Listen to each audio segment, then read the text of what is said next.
good implicit thing in what you were saying there, God bless, is that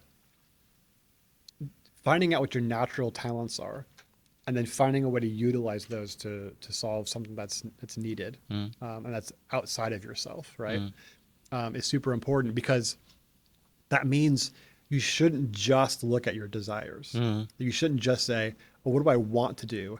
I will do that. You need to actually inspect what's good about your desires. And I think all desires they're oriented towards the good. This is like a classic philosophical idea that comes from Aristotle, who we've talked about in class. We call it the guise of the good. It's the idea that all of our desires are in some sense oriented towards the good. And when we do wrong things, it's usually because we are trying to get that good thing in the wrong way, in a sense, right? This is Aristotle's view, more or less. And I think what's good about that idea is it necessitates having to inspect your desires and like critically evaluate them, like we do in class, right? And to think about what's good, what matters or is of value about the thing that I want, and then make sure I'm doing it in the right way, like getting that thing in the right way, in a responsible way, right? So it necessitates the kind of thing that we do in our class, right? Which is to think about our desires and to evaluate them, and to sort of change them to a certain degree if they're inappropriate or unrefined in some important way, right? So we were talking about in class today, I think when you came up with an example, we were talking about the experience machine. About imagine somebody who wants to be a philanthropist, like solve a really important need, like curing cancer or result like reducing poverty or whatever it is, right?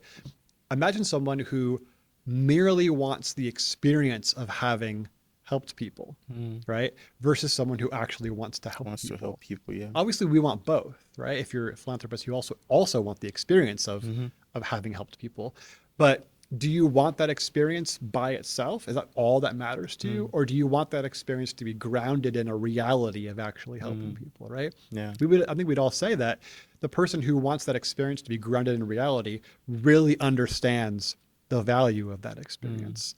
And just like the narcissist we were talking about earlier, the person who merely wants the experience of it doesn't really understand the value of that experience, right? Because it only really matters if it's grounded in reality, right? So like the person who sort of wants to be a philanthropist as just their sort of unrefined desire hasn't yet sort of introspected and thought deeply about, well, do I want just like the fame and glory that comes with being a philanthropist, or do I actually want to help people? And that's what matters most to me. And if I get kudos for it, that's great, but that's not what's most important to me, right?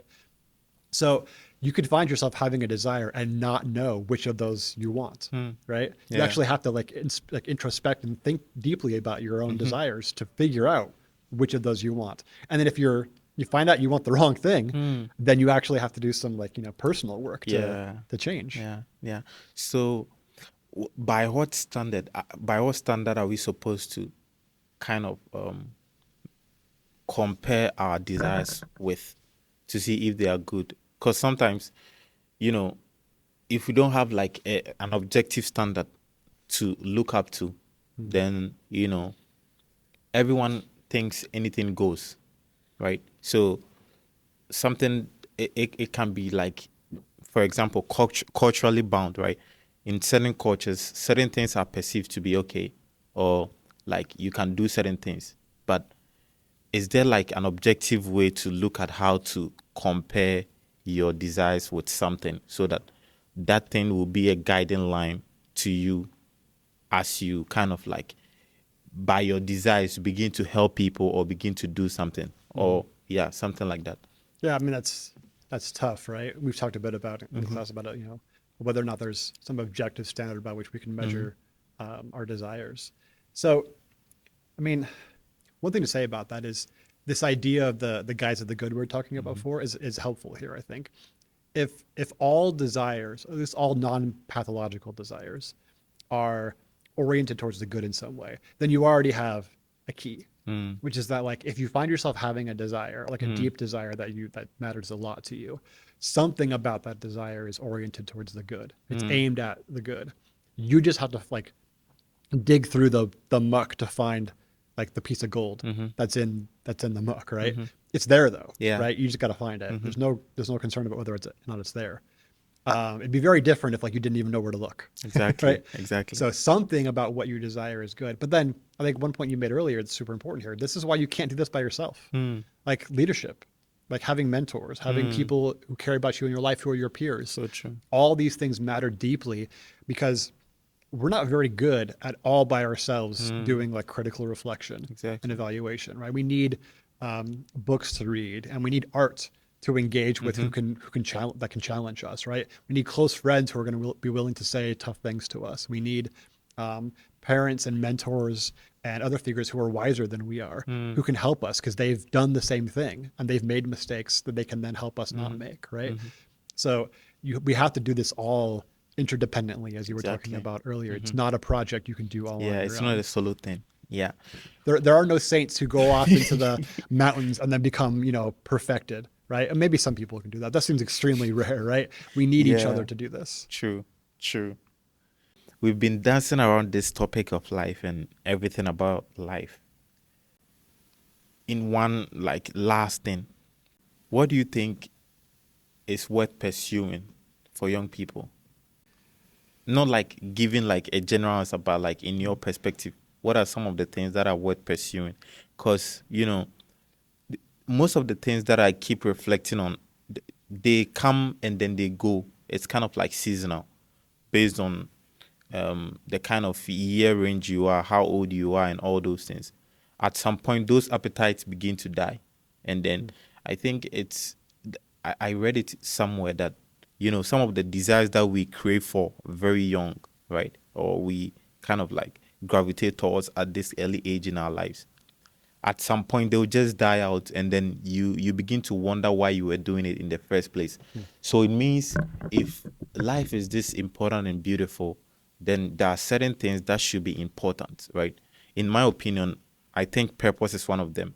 Relationships, building connections with people, and you know connecting with loved ones is one of them, and we can't get enough of those things.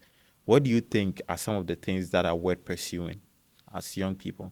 Yeah. So one, and this is kind of like maybe a heuristic for getting at some of these things, is you can think about at least three categories of sort of projects or longer term values that we have: creations, appreciations, Mm-hmm. and relationships. I'm not saying that exhausts everything, but I think it's a pretty good overview of the things in the categories of things in life that we find to be deeply valuable and this sort of inexhaustible. We can go Mm. back to it over and over again and Over get and over. and never really plumb the depths, right? It's repeatedly valuable. And so I would think that someone's life who doesn't have all of those, Mm-hmm. not that you have to have them all in the same degree. I think relationships by far are the most important of those things. But if you're missing any of the three of those completely, that's going to be a life where you're probably going to feel like something's missing, like you're Exactly. not doing. There's a part of you that needs to be like an itch that needs to be scratched, Mm. right? You need to have things that you create Mm. that matter for their own sake. Mm. Like for me, it's teaching, Mm. right? Maybe for you, it's this podcast. In Yeah. addition to like the larger project of like helping to shepherd young people Yeah. through the changes of young adulthood, right? But for me, it's like teaching and research, right? Mostly teaching. This is a project that's ongoing. I do it over and over again, and Yeah. yet repeatedly it's valuable because I have new students who I'm doing it with, right?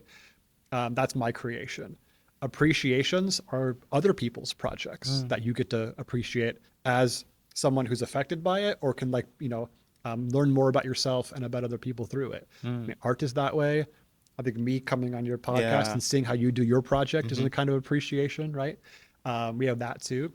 And if you were only focused on your own creations and Mm. never on other people's, I think you'd feel a bit empty, right? Yeah. You got Yeah. to be involved in other people's Exactly. projects too. And then of course the most important that sort of underlying feature there is relationships. Like you could have, you know, you could be a scientific researcher who's studying all the viruses that are frozen in the Arctic, Mm. right? And you're all by yourself, maybe doing your research, and that's a great creation, right? And maybe you read reports of other people's scientific projects, so Mm. you have some sort of like appreciation. But if you have Mm. no relationships that to Yeah. ground those things, I think you're going to feel a bit empty Mm. too. So you have to have in your creations and in the appreciations of other people's creations, you have to have relationships kind of undergirding all those things to Mm. really explain why those things matter in the first place, right? Mm. Because they're creations of people Yeah. who matter. So yeah, I would think that a well-rounded good life is one that has some of each of those Yeah. things. Yeah. And yeah, and if you're, I think people sometimes who feel like their life isn't very fulfilling, it's usually not because they lack all of those things. It's usually because they lack like maybe one of those things. Like maybe someone is like working in finance and they dedicate their, all their time towards whatever financial project they're working on, and like they're proud of it and they get fulfillment from it, right?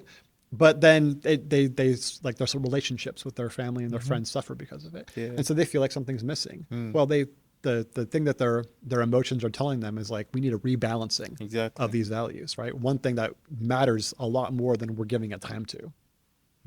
Wow, that's beautiful. Creation, appreciation, and relationships. Yeah, it's And nicely also, alliterative too. yeah, Right? and also talking about the relationships, as you remember, I talked about God, right?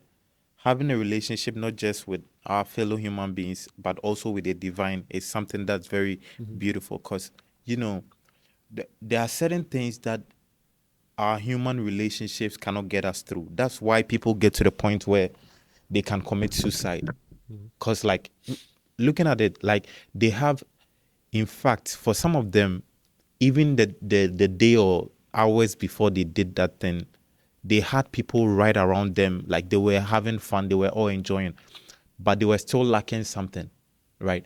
So it means, our relationship shouldn't just be lateral or like horizontally with people, but also vertically with the divine, which in a way it can be something that we can also consider in life. Because if you want to have a good life or a meaningful life, it shouldn't just be, creating and appreciating, but you also need relationship, which I think the principle of them is having a relationship with God and creation and other I things. mean, one of the most beautiful parts of the Gospels is when Jesus, for me at least, is when Jesus is talking to some individuals, and he says, "You fed me and you clothed me and you took care of me when I was sick and yada yada," and they say, "We've never done that for you, Jesus. What are you talking about?" And he says, "When you did this to the least of these, you did it to me," meaning like when you took care of people who needed it, you were at the same time taking care of me, like you were taking Exactly. care of me through taking care of them. And what I think is so beautiful about that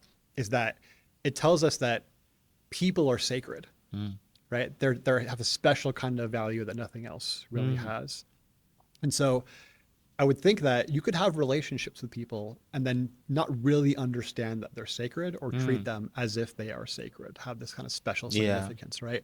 And part of what I think is spiritually important for people is to recognize in whatever they do, their projects in life, their school, their career, their family, whatever, to understand that it's the people around them that make all of this matter True. in the first place. True. And if you don't realize that, if you don't understand the sacredness of people, especially your loved ones, then you're not really going to fully appreciate the other things that you do either. Exactly. Yeah. Yeah. Yeah. And sometimes you might not appreciate them until the time comes when they leave. That's when you get to appreciate them. Yeah. Grief is basically the most communicative emotion we have about the sacredness of people, I think. Yeah, we grieve. Like I grieve when I've lost like dogs. I've grieved when I've lost, I guess I've like kind of grieved when I've lost things that I really cared about, or like a job or something, right? But when you grieve a person, there's something totally different about that Different about it. experience, right? Yeah. And I think that's what's so incredible about grief is that it communicates to you the significance of what you lost. And the fact that grief for a person is so unique and different tells us that, oh, that person, their value was unique and different Yeah. compared to everybody Very else. unique. Yeah. Yeah. And you know how like every single human being is kind of like in a way different, right? We are all different from each other, but at the core we are the same. So every person in your life kind of communicates something or offers a value that you cannot find anywhere else on earth. So if you lose them, you've lost something very, very important. So Totally irreplaceable. yeah, Yeah. irreplaceable. Yeah. Yeah. Yeah. Thank you so much for making it. And I hope we can have deep conversations like this going forward. Yeah, this is fun. I like doing Yeah. this. Yeah. Thank you so much.